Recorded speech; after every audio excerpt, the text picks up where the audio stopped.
very good evening, good morning. Welcome to all the eminent teachers around the world, right? Today it's very auspicious day because it is a World Teachers Day.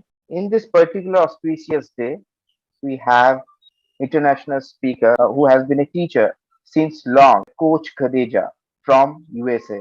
I know this that I'm going to get very important things from her life. Now it's your turn, ma'am. Thank you so much for that introduction.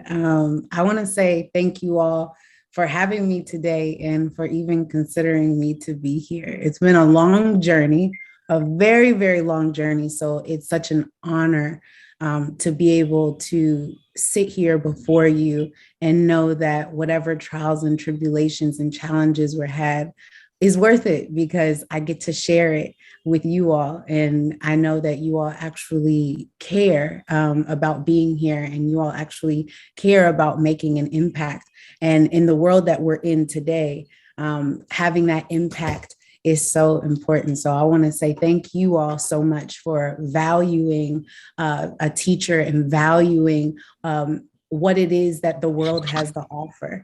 So often we can get caught in our own world.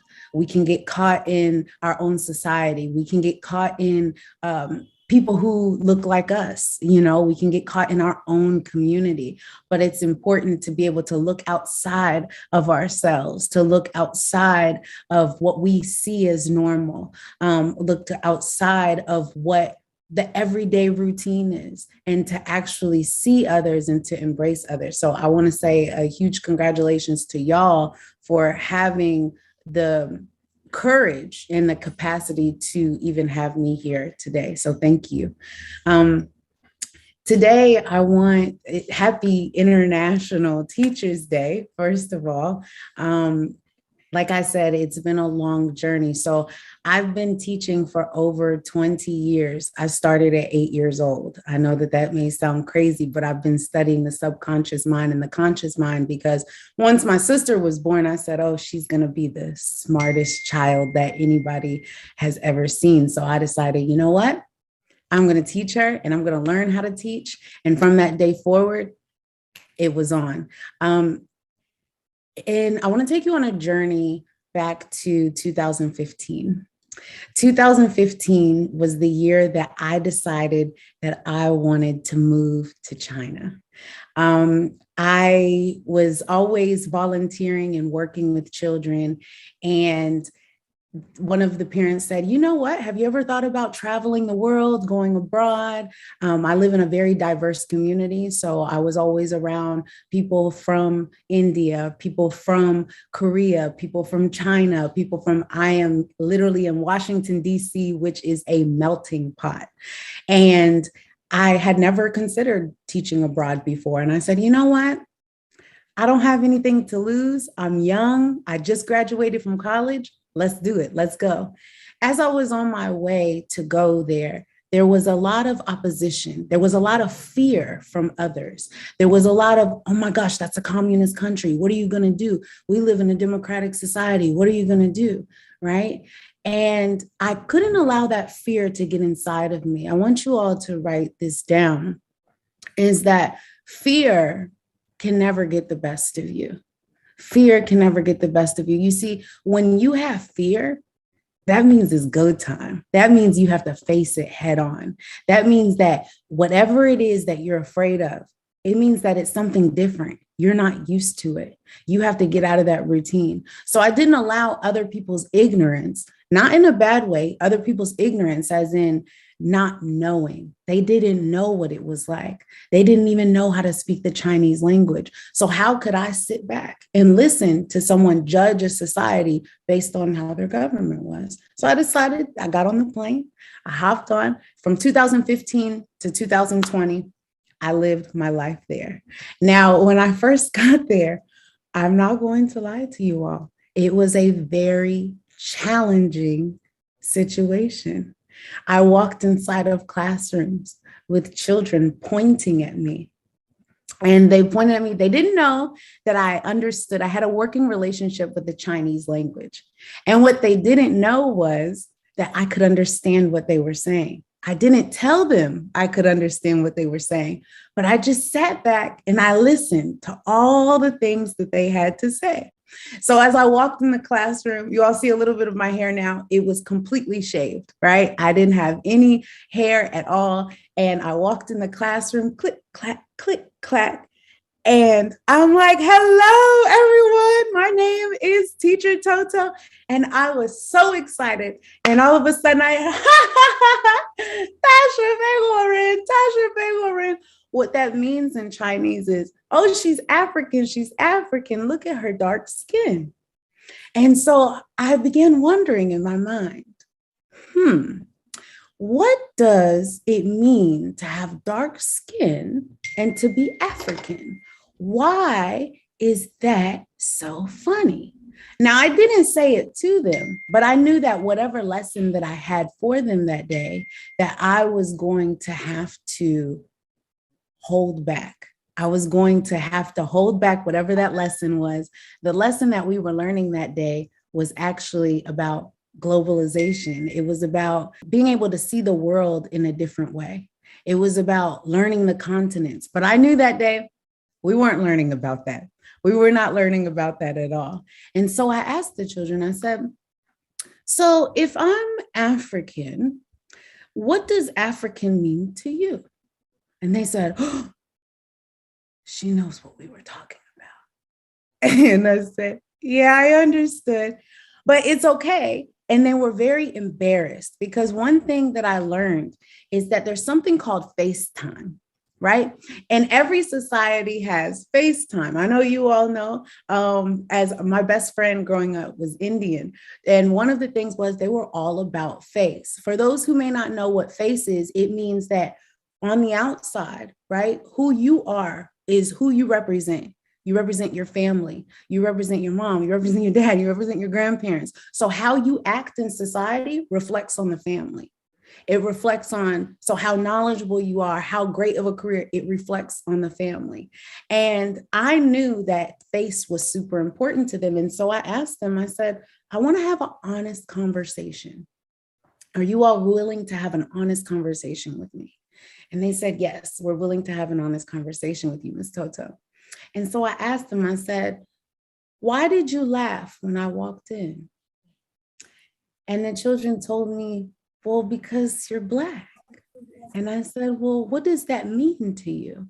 I knew that, I want you to write this down. Lions don't have to roar. Lions don't have to roar. I knew that as a lioness, I didn't have to yell at them. I didn't have to scream at them. I didn't have to tell them who I was. I didn't have to do any of that. All I had to do was simply be and to ask them questions because I knew someone taught them who I was before I got a chance to teach them who I was. As a teacher, it is absolutely important that you don't teach them what to think. You teach them how to think. I decided that day I was going to teach them how to think. Why? Because actions speak louder than words. And when I saw that their actions of laughing at me, there was no words that I could say to them that would fix whatever it was. I wasn't looking to fix them at all, actually. What I was looking to do was I wanted to expose them to a different character, a different version that they had never seen before. Because what that told me was, oh, you've never had a teacher that looked like me before. This is awesome. This is an amazing opportunity for me to show you who I am, to share my culture with you, and for you to share your culture with me. And as time would have it, they judged me based on the content of my character and not the color of my skin. And if y'all know where that's from Dr. Martin Luther King's speech. And to be judged based on the content of my character, it was so phenomenal because I asked them, I said, well, you all like basketball, don't you? And they said, yeah, we love basketball. I said, so name some basketball stars. They said, Steph Curry. I said, okay. They said, LeBron James. I said, okay. They said, Kobe Bryant. Rest in peace to Kobe Bryant. And they said, oh, Mamba mentality. Yeah. And I said, and where are all those basketball players from? And they said, America. And I said, but don't they look like me? And they said, yes. And I said, so why didn't you think that I was American first?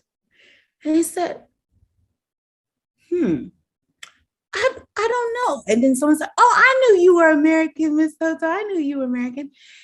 The point is that when things go wrong, don't go with them.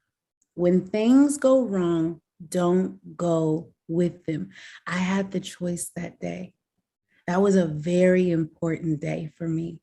I had the choice that day. Either I was going to choose to react or I was going to choose to respond. Always choose to respond. The emotional reaction isn't worth it, especially when it comes to children, especially as an educator, as a teacher, as an international teacher. I need you all to know something. They're going to make fun of your accent. They're going to make fun of the way you look. They're going to make fun of the way that you speak. They're going to make fun of the way you smell. They're going to make fun of the way that you wear your glasses or you wear your hair or the jewelry. That they're going to make fun of you. It's bound to happen. Why? Because we're so different. My favorite book says that that the highest power made us all different so that we may get to know each other. So we weren't meant to be the same. We weren't meant to all be monolithic and eat the same foods and what is so beautiful about the outside world, what's so beautiful about those who are different than us is that we get to share amongst each other. We get to share. I remember the first time of me having chana masala or having buttered chicken even. And I was like, oh my gosh, this is so good. Oh my goodness. I remember the first time that I had kimchi when I was in Korea. And if you all don't know what kimchi is, it's a pickled cabbage in spices. And I was like, oh my goodness. But all of these experiences that I had were in America. And so to be able to walk inside of friends' houses and to be able to go inside, you know, immediately things are different. Not everybody gets that same opportunity. This is why traveling is so important. This is why international teaching is so important. Sometimes we focus in on things that don't necessarily matter. We focus on the negative thing. If your brother or your sister is suffering, it's important to be able to empathize. I understand we are not the same, and that's okay. But it's not okay to allow others to function in not knowing. Right. So it's our responsibility to educate. It's our responsibility as teachers. Right. Now, some people aren't equipped with the tools that we have. And as a teacher, it's our responsibility. It is our duty to educate those around us. It's in education, or it is having that global responsibility. It is our duty. If we have that purpose, if we have that goal, if we have that duty, it is something that we have to do. And it's heavy. It's one of the most difficult jobs in the world. But I will say this, as an educator, when you come out, when a child comes out, typically the first teacher is inside of the home, right? It is the mother, it is the father. And our job is to foster, to cultivate, not to shame, not to scold, not to make them feel like they're less than, but to empower them. And that empowerment looks different and the approach looks different for everyone. But I will say this, there's a poem that Langston Hughes once said, and it's called, once wrote, and it's called Hold Fast to Dreams. And it goes like this: hold fast to dreams, for if dreams die, life is a broken winged bird that cannot fly. Hold fast to dreams, for when dreams go, life is a barren field frozen with snow. And what that means is to always hold fast to dreams. Children, adults even, have the most vivid imaginations possible. And if you imagine a greater society, it has no choice but to come in. But if we all imagine, the same vision of what we want the world to look like, not what everyone else determines and narrates what they want the world to look like, but if we determine what does the world look like with us, how can we coexist, how we're all in the same room right now and we all look different. It doesn't matter. We all look different. And it's our responsibility to get to know one another. Thank you. Thank you, ma'am, for such wonderful discourse. It is like a plethora of experience you have, right? And this is called teaching. We can squeeze this main part and we can implement into our life. How you faced a problem, how you solved this, and this is called teaching. This is called experience. It is not book. It is not something else. It is the experience we can share and we can implement. Excellent, man. It's a great pleasure for us listening to you.